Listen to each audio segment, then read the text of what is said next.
Welcome to Pario Magazine, where I chat with individuals who have a desire to create.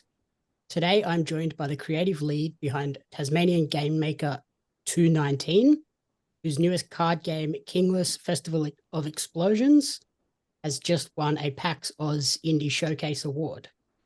Welcome to Pario Magazine, Alex Kenworthy-Neale.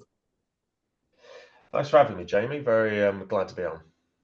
Pleasure. So we're here today to chat about your journey through the world of game design and the card game Kingless. Before we dive into that, though, do you want to give our audience a brief introduction as to who Alex is away from gaming? Well, I never get massively far away from gaming, but while I'm not working on this, I end up working in very boring positions, doing a bit of project management and things like that. Or I engage in some of my other passions. I do other creative works like blacksmithing and things like that, just keep making things and putting them out into the world. Okay. Um, But as far as entertainment wise, games have been a huge part of my life. So I think it was inevitable that that creative urge would express itself that way. Okay, fair enough. Does the sort of blacksmithing, did that play into the theming behind Kingless? I mean, in the tiniest ways, yes. Um, Kingless has a great deal of actual independent artwork and a very high number of unique cards.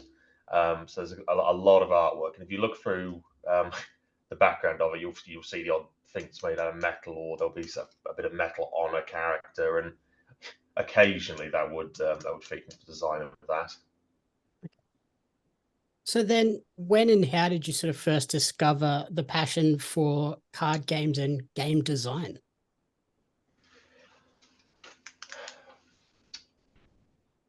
Well, game design was always something I had on my mind, and I think this was actually the same for my two partners, Sebastian and Nathan, who couldn't be here today.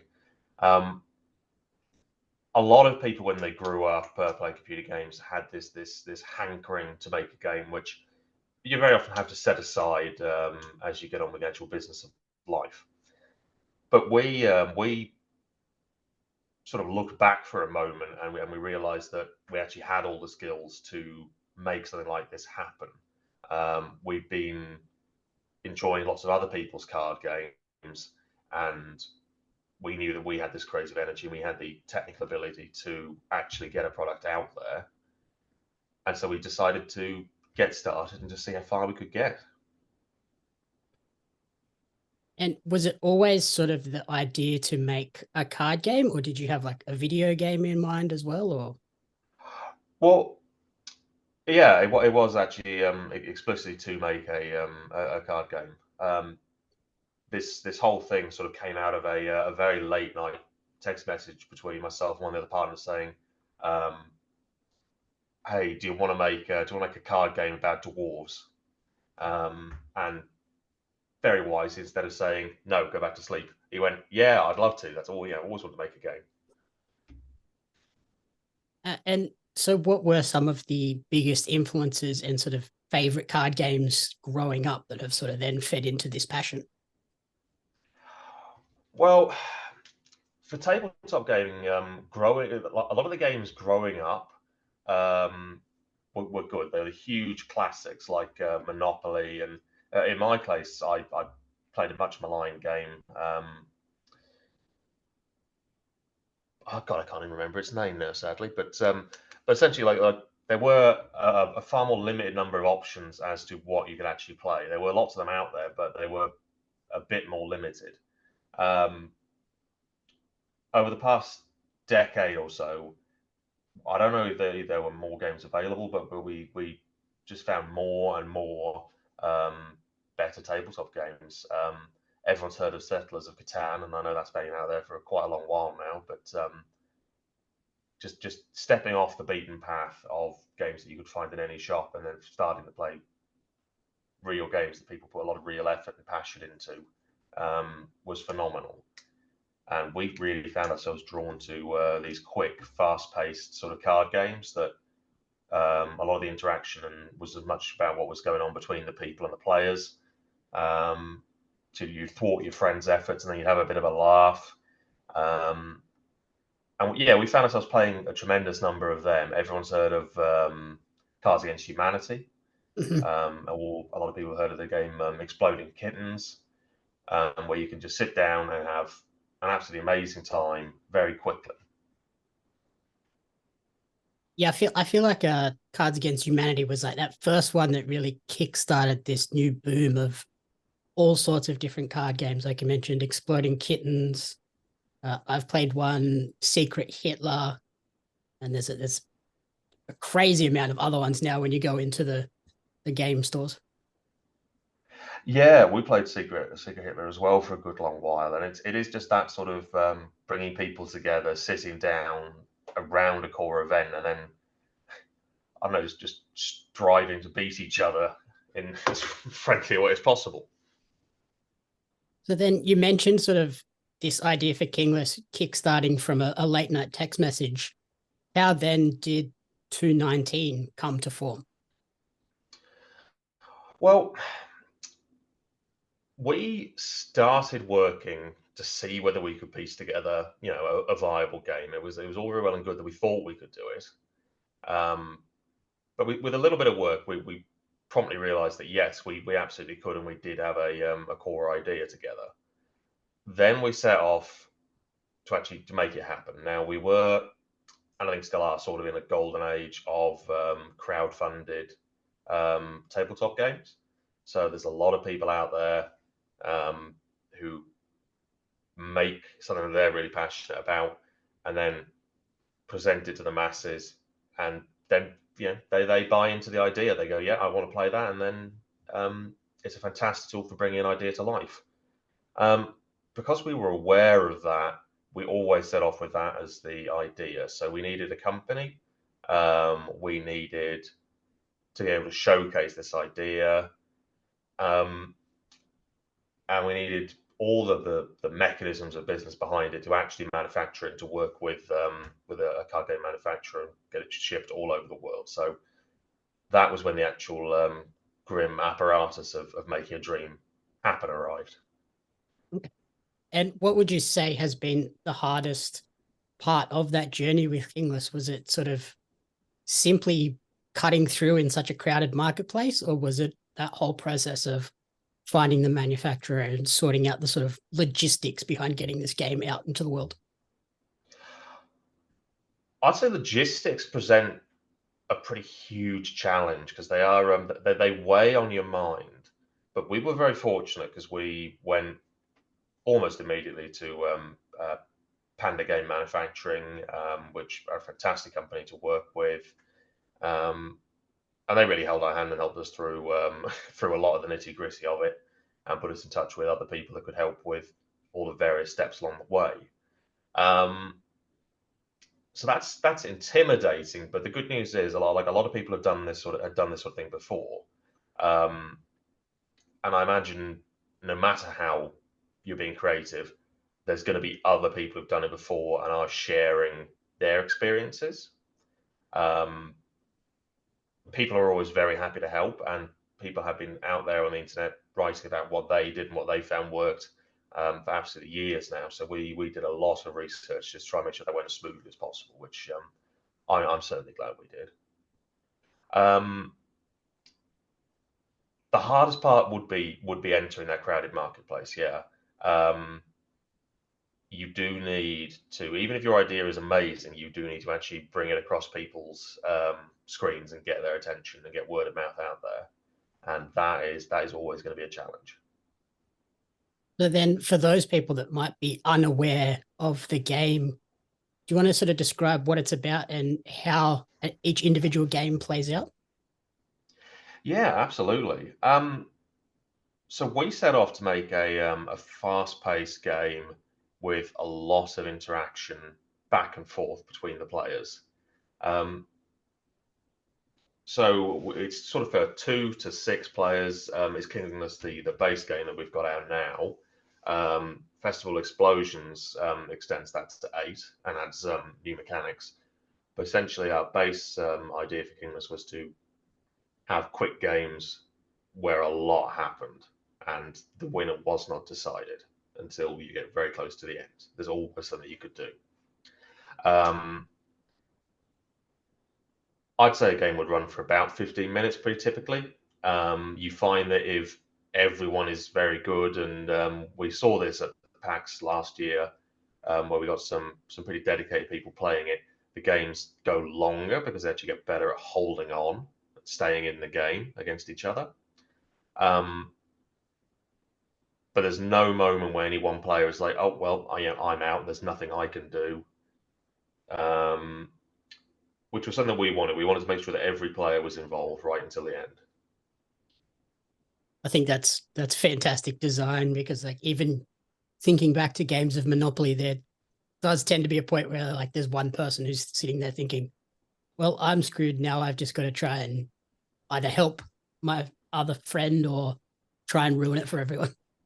Well, exactly. We funneled that ruin it for everyone energy into avoiding, because every game has a winner essentially, but we chucked in a loser.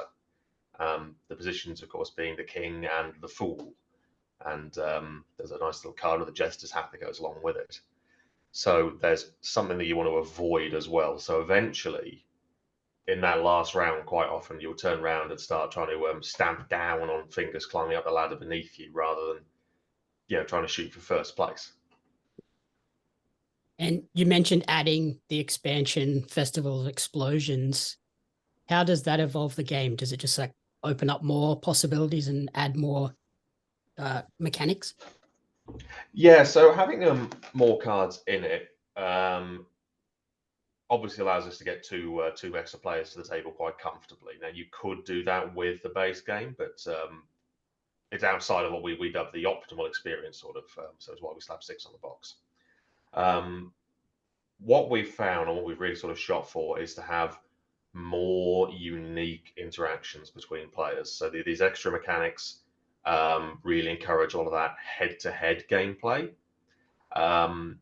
They don't slow the gameplay down for everyone and make it unentertaining, but they're just these quick moments where you and another player can come together and have a sort of a little personal one-off, which I find fantastic.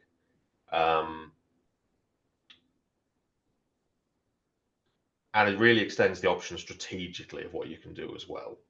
Of course, there's always actions and things that you can do in the base game, but what we've tried to do is put as many options as possible in people's hands for that one. Brilliant.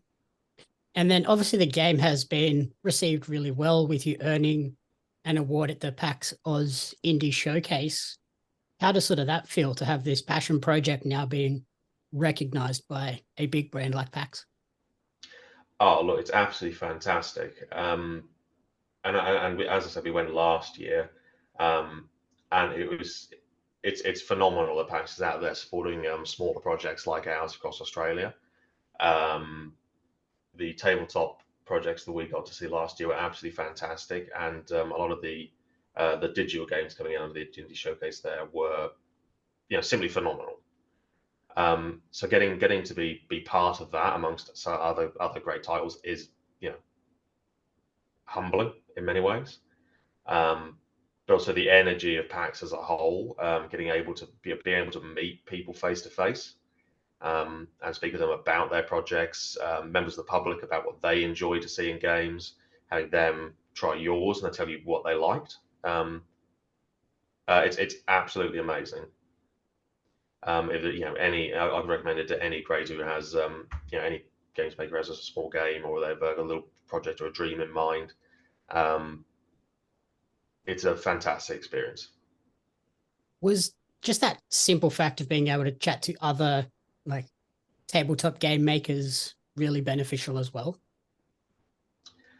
Yeah, I really enjoyed it, and I found it invigorating just to see how much passion and energy there was across the tabletop scene in Australia locally. Obviously, you see these projects when they come out, but quite often unless you're really up to the minute, they can just sort of come out of the darkness. But being able to see, meet all these people and just talk with them about what they're working on, it's I don't know, it's like a beehive. You're just being aware that there's constant energy and work happening around the place. Were you aware that there were so many other Australian tabletop game makers around?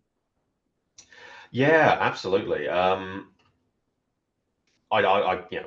You do hop online and have a bit of a Google and see who else is out there, and just look for games to buy as well, actually.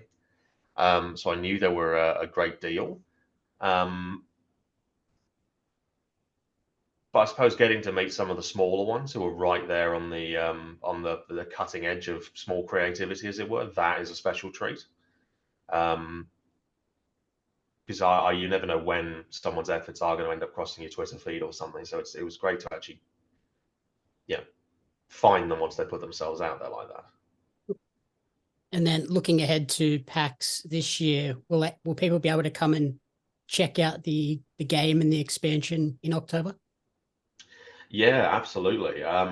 So last year what we did was we were running games of Kingless all day, just to let people get their hands on it and try it and see it. And we're hoping to do very much the same sort of thing for Festival Explosions, just to help people understand what it is, who we are, what our goals are for it, and really get their thoughts on it and just share the experience. Fantastic. So then looking to the future, are you planning more expansions for Kingless, or do you have some sort of other ideas for other new games in mind as well? We do have some aspirations around continuing to develop Kingless, but I think we're really ready to move to a nice fresh project, because we've got so many great ideas for games that it's really hard to choose which one to move forward with. But we've got a few contenders that we're very excited about. Brilliant. So finally, where would be the best place for people to support you and track your creative journey to sort of keep an eye out for these new projects in the future? I'd say if they go to 219.co, they'll be able to see all of our work in one place. Of course, if they're on socials and they find 219, that'll be us. On Twitter, there's Kingless Game. That's a great way to follow the Kingless project and all its works there. We do try to be across every platform, and we should be pretty easy to find. Yeah, we said to 219. Perfect. We'll put all the links at the bottom of the article and in the video. Thank you Perfect. so much for taking the time to chat with me, and good luck with Kingless, PAX, and future games. Thanks very much for having me on.